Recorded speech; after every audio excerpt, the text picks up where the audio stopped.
Hello and welcome to Let's Play Pokémon Blue episode whatever. I think it's 7. Today we're going to be dipping our big toes into Moon because there's no way I'm going to get through it all without it being like a 40-minute long video or something. And though a 40-minute long video isn't entirely crazy and unthinkable given how long previous videos of mine have been, I wanted to make... sorry, I just punched my own microphone there, you may have heard that. I wanted to make my videos a little more bite-sized and manageable, just for the YouTube viewer on the go.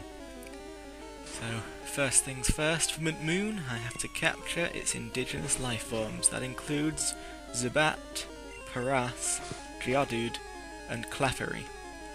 And Paras and Clefairy are the rare ones, Zubat and Geodude are the ones we're going to be seeing a lot of.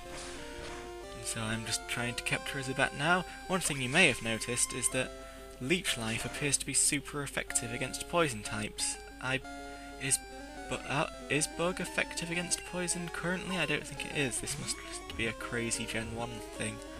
Like how Psychic was immune to Ghost. And just madness, madness, madness. So I captured Zubat without much of a problem. So Zubat, Bat. Forms colonies in perpetually dark places, uses ultrasonic waves to identify and approach targets. Do I want to give a nickname to Zubat? Why, yes I do. I believe I name it... Oh yes. Oh yes. Come on past me, there we go. I am going to name him Xerxes. I can't remember who Xerxes is and what mythology he belongs to, but it's a cool name. So Xerxes he shall be. And so we have capturified our first Poké. I found TM12. What could TM12 contain? Well, in Gen 1's tradition of having really weird moves as TM, it contains Water Gun, obviously. And the only Poké I have who can learn it is Jonesy. Now I remember as a child, I did indeed give my Rattata Water Gun. I was like, oh, look how clever and subversive I am.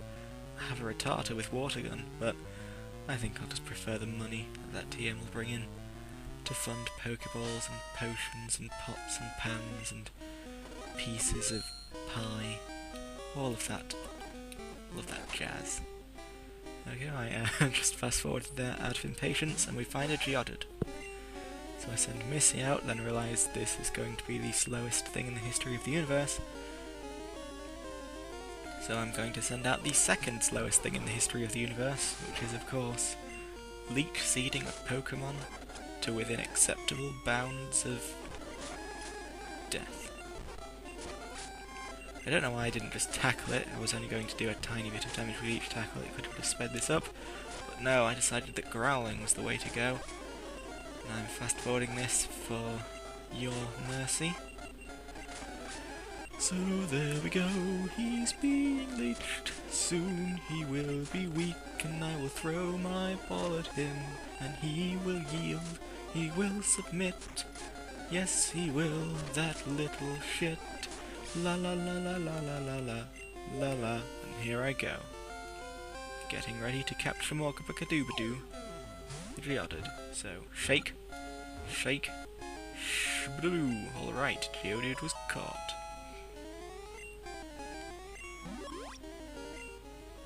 Geodude, rock, found in fields and mountains. Mistaking them for boulders, people often step or trip upon them. Do I want to give a nickname? I do.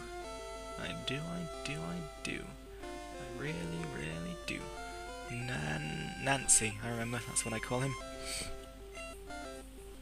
Nancy the Geodude has been transferred to someone's PC. Someone with very, very bad security settings. Editing magic! For some reason, I showed you me going to the Pokémon Center, but I didn't show you me healing. That's some clever editing there. You're just going to have to trust that it happened. And it is the first trainer of the day. What? I'm waiting for my friends to find me here. Very strange voiced woman, but there you go. Lass wants to fight. And she sends out a Clefairy.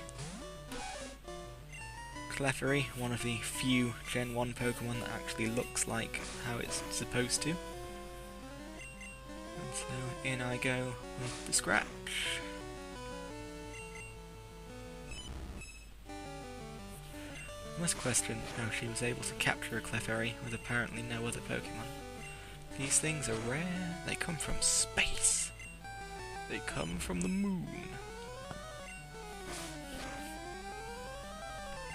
There's very little I can commentate here because I'm just scratching, she's just growling.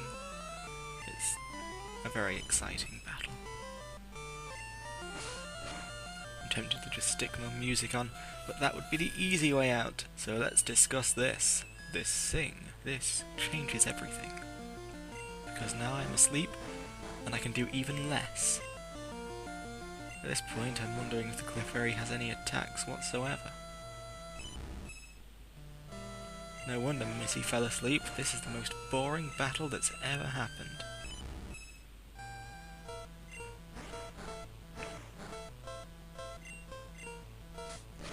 Here she goes in with a pound. It's rather a strong pound as well. These cute little pink puffs of Pokemon do seem to be quite powerful. And there we go in with the critical hit instead. Pink puffs, Pokemon powerful. Is there any way I can make that more alliterative? I don't know. I'm gonna have to think on this. But in the meantime, I send out Melvin to finish her off. Pecking the pink puff Pokemon of power precisely. Yeah. Marvin ain't afraid of no growl. Oh, dear me. Of course, she'd do that on the last move before dying. So now Melvin is a-sleepin', Melvin is a-sleepin', Melvin is a-sleepin'. Jamie is a-weepin' cause he wants this fight to be over. And look at that, just one of the many ways in which Gen 1 is cruel. Waking up counts as a turn. So, any Pokemon that's faster than you and has a fairly accurate sleep move could keep you asleep forever. Oh, Gen 1, what is wrong with you? Editing magic! You didn't even notice a thing. And immediately we are upon another trainer. Suspicious men are in the cave! What about you? And so here we go. Bug catcher. Another bug catcher. What he's doing in here, I have no idea. He should by rights be dead.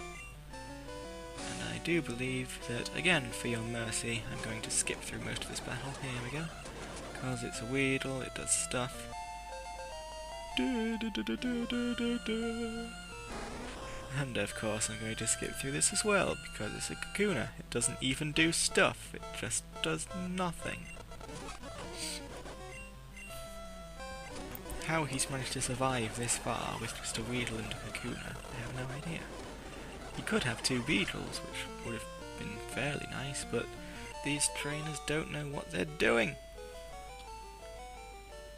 You got me!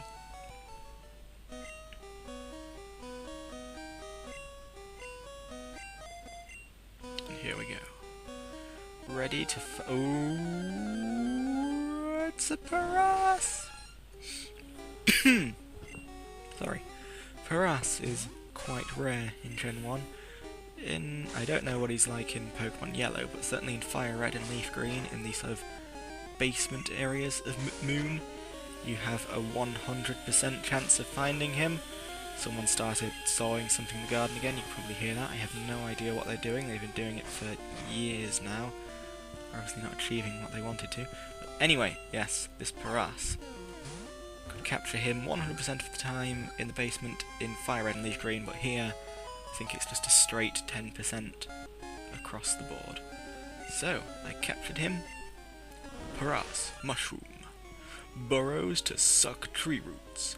The mushrooms on its back grow by drawing nutrients from the bug host.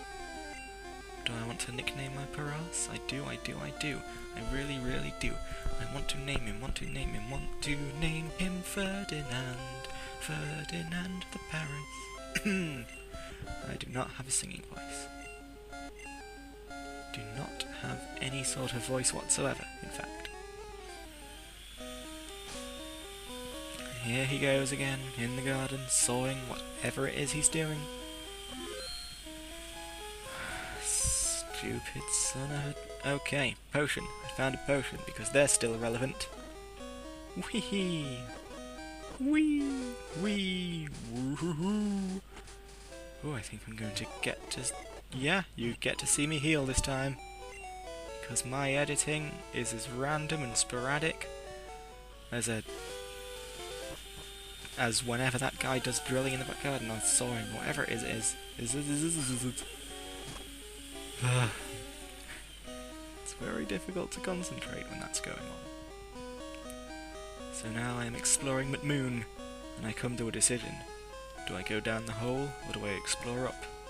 I go down the hole because I know this hole leads to a dead end.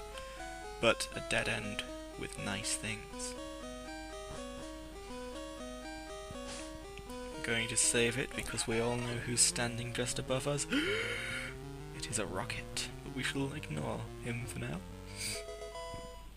We'll get this HP up instead.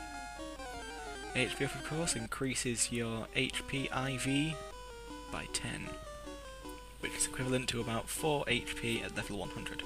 We, Team Rocket, are Pokémon gangsters.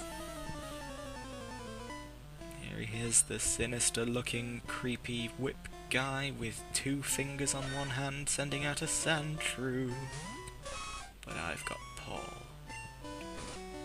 Paul has a horn, and Paul's horn can attack, while this Sandshrew can merely just be very strong.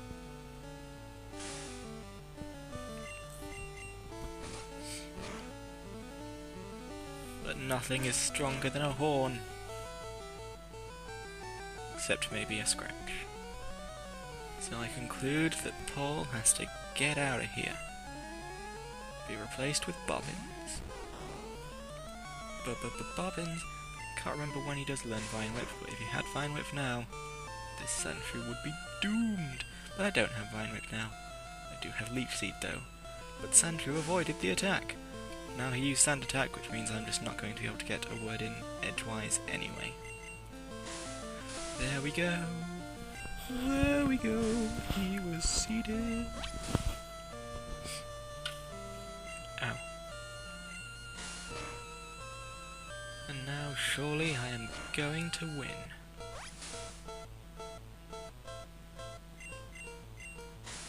Yay! Yay! Yay. Magnificent. This pleases my baritone. My croaky, feeble baritone. But he brings in the Rattata. A Rattata that is utterly retarded. Using his quick attack. So I suppose he's not retarded because quick attacks are quite fast, but tish. And this Leech Seed just utterly failing to take hold. But there we go, there it is. What we've all been waiting for. The seed. Gosh. I don't know. Nidoran's thrusting his horn, Bulbasaur's planting his seed. This game is sick. Sick game. And Missy, just being woman, is scratching everything. Scratch! Bite, kick and scratch.